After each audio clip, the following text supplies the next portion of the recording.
প্রিয় নবম দশম শ্রেণী, সপ্তম শ্রেণী এবং অষ্টম শ্রেণীর শিক্ষার্থীরা, তোমাদের প্রায় সময়ই গ্রাফের অঙ্ক করতে হয়। এই ধরনের গ্রাফের অঙ্ক করতে হয়। এই গ্রাফের অঙ্কগুলো কিন্তু তোমরা চাইলে খুব সহজে ক্যালকুলেটর দিয়ে যে এই টেবিলগুলো কিন্তু নির্ণয় করতে পারো। আজকে কিভাবে আমরা ক্যালকুলেটর দিয়ে যে গ্রাফের এই টেবিলগুলো নির্ণয় করতে হয় তা শেখাবো। তোমরা চাইলে যে কোনো ধরনের ক্যালকুলেটর দিয়ে নির্ণয় করতে পারো। আমার হাতে থাকা 991 ইএস প্লাস ক্যালকুলেটর দিয়ে আমি তোমাদেরকে দেখাবো। এমনকি যারা সপ্তম শ্রেণীর শিক্ষার্থী আছো তারাও কিন্তু এটিকে কাজে লাগাতে পারবে। আমি তোমাদের বই থেকে একটি একটি করে উদাহরণ দেখাবো। এই যে তোমাদের যে এই গ্রাফগুলো আছে, এই গ্রাফের যে টেবিলগুলো করা লাগে, তোমরা চাইলে কিন্তু ক্যালকুলেটর ব্যবহার করে এটি করতে পারো। আজকে কিভাবে ক্যালকুলেটর ব্যবহার করে করবে তাই আমি শিখাবো। প্রথমে নবম এবং দশম শ্রেণীর শিক্ষার্থীদের জন্য তোমাদের বই থেকে একটি টেবিল সলভ করে আমি তোমাদের দেখাবো। তোমাদের দেখো, এই যে এই টেবিলটি আমি ক্যালকুলেটর দিয়ে সলভ করে দেখাবো। এর জন্য আমরা রাশিটি প্রথমে দেখে নিই। দেখো এখানে রাশি কি দেওয়া আছে। আমাদের একটি রাশি দেওয়া আছে 3x মাইনাসের ওয়াই সমান সমান 3 এবং 5x প্লাসের ওয়াই সমান সমান হচ্ছে 21। এখন আমরা যদি 1 নং যে এই সমীকরণটি আছে, এখানে আমরা সর্বশেষ বিশ্লেষণ করে আমরা পাই ওয়াই সমান সমান 3x মাইনাসের 3। এখন আমি এটি ক্যালকুলেটর দিয়ে করে, এই যে এই টেবিলটা আমি তোমাদের ক্যালকুলেটর দিয়ে করে দেখাবো। দেখো তোমরা প্রথমে তোমাদের হাতে থাকা যে কোনো ক্যালকুলেটর দিয়ে তোমরা এটি করতে পারবে, সমস্যা নেই।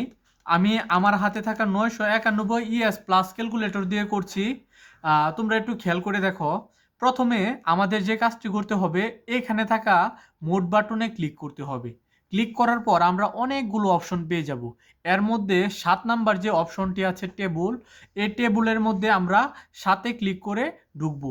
তারপর এখানে আমাদের যে কাজটি করতে হবে, এখানে আমার রাশিটিকে কিন্তু বসাতে হবে। এখন দেখো ওয়াই সমান সমান 3x মাইনাসের 3 আছে, এটি কিন্তু আমি ক্যালকুলেটরে দেখাবো, বসাবো। তাহলে কিভাবে দেখো 3x মাইনাসের 3 কিভাবে বসাবো?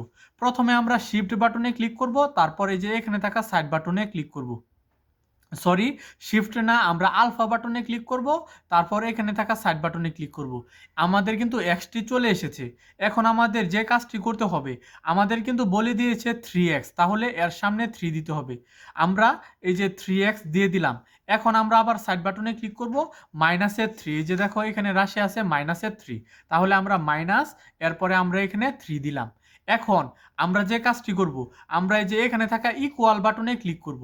যদি এই ইকুয়াল বাটনে ক্লিক করি, তাহলে আমাদের দেখো এখানে যে জিনিসটি জানতে চাচ্ছে যে স্টার্ট আমরা কত থেকে করতে চাচ্ছি। ঠিক আছে, আমরা যদি স্টার্ট, আমি কথার কথা দিলাম মাইনাসের 2 থেকে, আমাদের প্রথম যে সংখ্যাটা তা কিন্তু মাইনাসের 2 নেব। তাহলে আমি স্টার্ট করতে চাইলাম মাইনাসের 2 থেকে, এবং আমি সর্বশেষ কত পর্যন্ত মান বের করতে চাচ্ছি। আমি মনে করো 3 পর্যন্ত, শুধু 3 পর্যন্ত মান বের করতে চাচ্ছি, তাহলে 3 দিব, তারপরে ইকুয়াল বাটনে ক্লিক করব।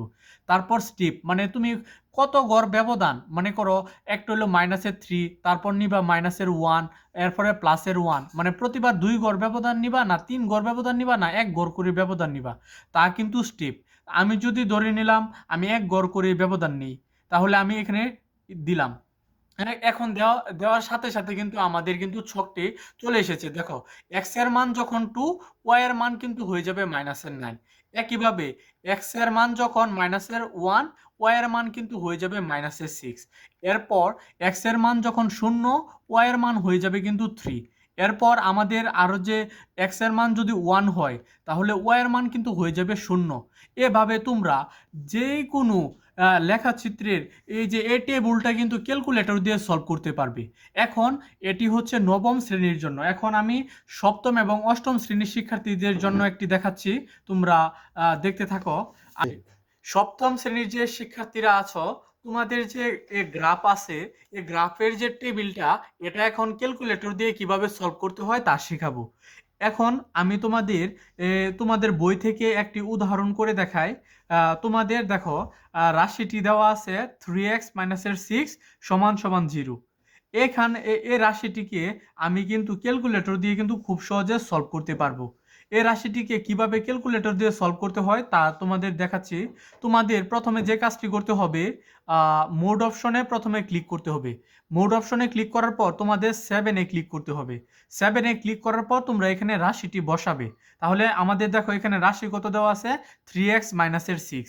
তাহলে আমরা প্রথমে 3 লিখলাম, তারপর x আনার জন্য আমরা আলফা বাটনে ক্লিক করব, তারপর এখানে থাকা সাইড বাটনে ক্লিক করব। 3x হয়ে গেল মাইনাসের 6। এই যে 3x মাইনাসের 6 রাশিটি বসালাম।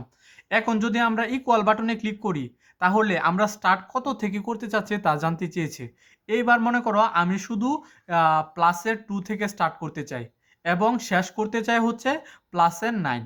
ঠিক আছে, এখন আমরা প্রতিবার ব্যবধান নিতে চাই মনে করো 2 করে, তাহলে আমি এখানে দিলাম।